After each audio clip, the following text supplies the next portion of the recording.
Hi, I'm Penny and welcome to Nana Teaches.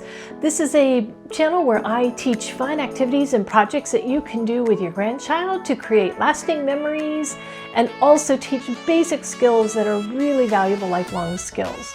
Skills include baking, cooking, artwork, sewing, and so many more. Today's project is practical but very fun. It's a pocket placemat. It measures about 15.5 by 11.5 inches and has a cute little pocket for silverware. We're going to learn some basic sewing skills today and create something that your grandchild can use every day. They can be proud of it and it's so fun to make. If you like this activity and want to see more, please make sure you hit the button below and subscribe. It would be really helpful if you could comment below on ideas that you might want to see in the future. I think one of the funnest parts of this project is the actual picking out of fabric. There are so many fabrics to choose from. Now, you need two fabrics, one for the main placemat, and you also need a complementary fabric for the pocket. So it's really fun to shop and look at the different fabrics and see what your grandchild really likes, the colors and designs that they pick out, and then to talk about picking out a contrasting fabric that would go well with it for the pocket. I have a few samples here of fun patterns with matching or contrasting material for the pocket. There's definitely something for everyone. And if you're short of time or can't easily get out to do some shopping, I've put together a limited number of kits so you can get sewing right away. I'll leave the links below. All right, let's get started on learning some brand new skills today. We will need some supplies before we get started. We'll need some cotton fabric for the front and the back, the placemat, some cotton batting for the inside, and a small piece of fabric for the pocket. In addition, we'll need some basic sewing supplies like scissors, a fabric pencil, and a tape measure. We have 3 tips and tricks before we get started that I want to talk about.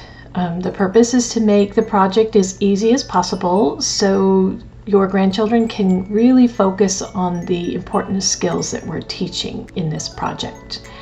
The first tip is to use a pattern. For this project, we'll be using a pattern. This will guide how we cut along the outside lines, and it will be easy to get the precise measurements this way. The second tip is to avoid using a rotary cutter. Now, I use a rotary cutter all the time. They're very handy and very quick for cutting fabric, but with children, it can slip really easily, so we won't use a rotary cutter. The third tip is to use clips instead of pins. Now, this is something that I have moved to all the time, using clips. They're really handy, and it is difficult to attach a pattern to fabric using straight pins, so we use clips.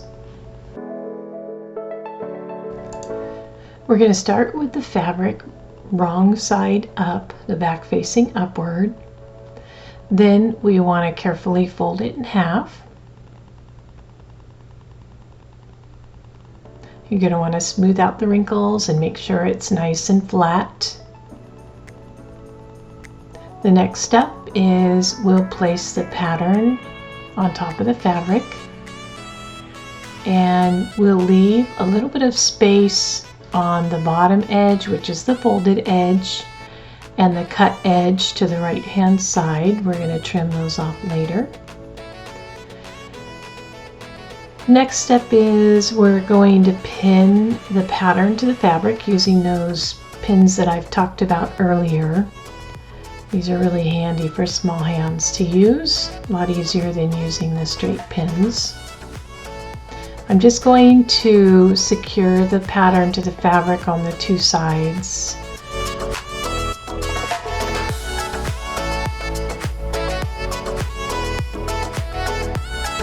Okay, then we're going to cut along the 2 sides that we didn't pin. And you may have to use a second hand to hold the pattern down close to the fabric to get a better cut. If the cuts aren't that straight, it's okay. You can always go back and trim them up after we're done. I'm going to turn the fabric around, then I'm just going to cut up from the bottom, from the folded edge. It's a little easier for me to do it that way.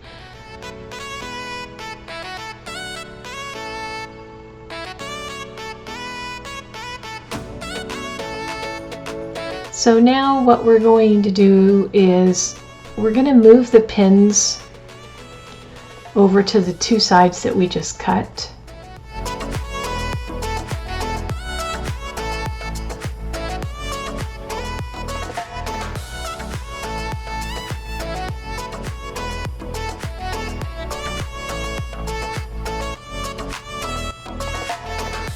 And that will allow us to cut the folded edge, which will give us our two separate pieces of fabric for the front and the back of the placemat. And then we're going to trim up this cut edge here on the side.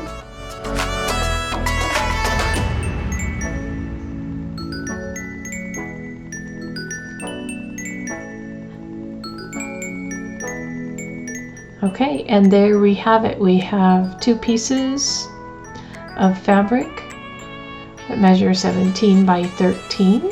Okay, so we're going to do the same process with the batting and the pocket, only this time you don't need to fold the pocket and batting material in half since we only need a single layer. Step 4 and 5, we're going to prepare the pocket. So we're going to take the piece of material for the pocket and we're going to fold it in half diagonally and sew along this seam. You probably want to give it a good press before you start sewing. And we're going to start sewing about 1/4 inch from the folded side. We're going to back tack or move forward and backwards a few stitches at the beginning and end. And I like to use the metal foot especially for beginning sewers, so that they can sew a straight line across and use that as a guide. We're going to go ahead and take the fabric out and clip the seams, and then we're going to repeat back across about 1/4 inch inward. Again, we're going to back tack forwards and backwards to start.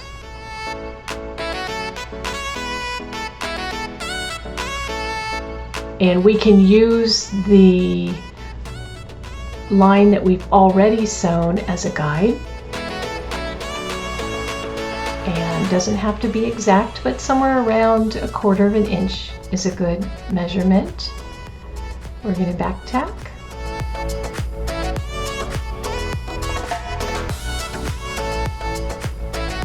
We're going to trim our seams. And this is what it should look like. Next, we're going to sew the batting to the fabric, and we're going to mark some lines on it for sewing across. So we'll take the piece of fabric, a single piece of fabric, we will lay it wrong side up. We'll place the batting on top of it and smooth it out so there's no wrinkles. Then we're going to take these clips and we're going to clip alongside the two long edges, the 17-inch edges, and I usually find that 3 clips are plenty to hold it in place for what we want to do. We want to make sure that our batting is smooth without any wrinkles.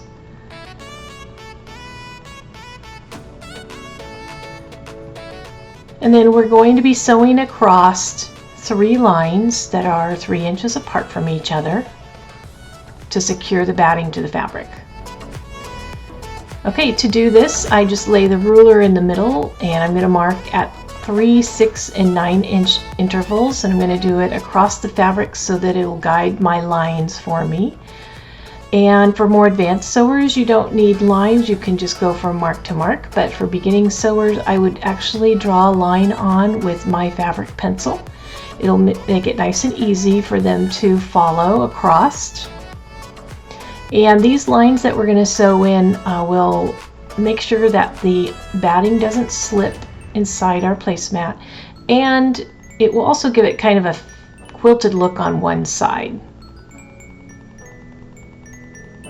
All right, so next we're going to go ahead and sew along these lines. And the object here is to sew a straight line and also get used to the machine so they can go as fast or as slow as they want. We're going to back tack when we start a line and when we finish a line. They can get used to stopping and starting again.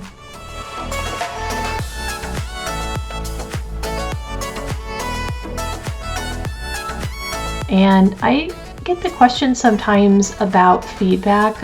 If there's an error, should we have them rip the seam out and do it over, or how does that work? Well, my idea is that when you're first learning something, it's not going to be perfect. That's going to come with opportunities to practice, but it is helpful to get some feedback, but some positive feedback. So I always start with what they did well, really well, and then maybe next time we can work on getting something a little bit better. But it's always with that growth mindset. So we're going to sew along our third line here. And I do remind them not to push or pull the fabric, just let the machine do the work. Okay, so for step 8 and 9, we're going to pin the 3 layers together, right sides together, and sew around the edge. We'll start out by placing the piece with the batting wrong side down, so the batting should be against the table, and that should be right side up. We're going to take your pocket piece, and we're going to lay it in the corner. It doesn't matter either side, which side you do it on. We're going to lay it together so that that sewn edge is facing towards the middle of the placemat. Then we'll take our next piece and we'll lay it face down on top. We'll make sure the edges line up nice and neatly. And then we will use our clips to clip it in place. I always start on the corner with the pocket, because it's important that we get that pocket in place so that when we sew it together, all the edges of the pocket get sewn into the placemat. And I'll use quite a few pins for this, or clips for this, and then I'll go ahead and clip around the rest of the edge so that everything is firmly in place and ready to sew.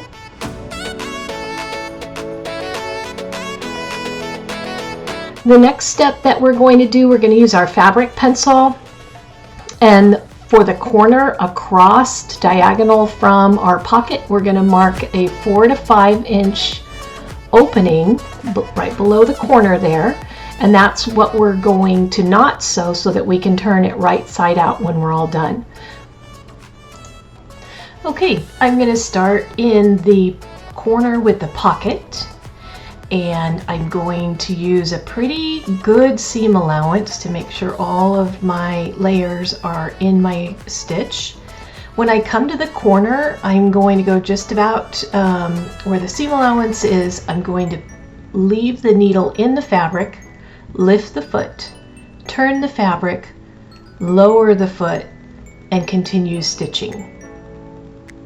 We're going to stitch straight across. We'll take our time. We're really aiming for a straight stitch across, making sure that all of our layers are flat.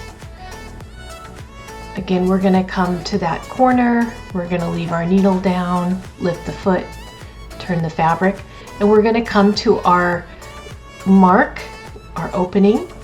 We're going to stop stitching and we're going to back tack, and then we'll start again at the mark. So we have that opening. Again, it's important to back tack, give it a little bit of strength, and then we'll come along our last edge. And when we reach the edge, we'll back tack.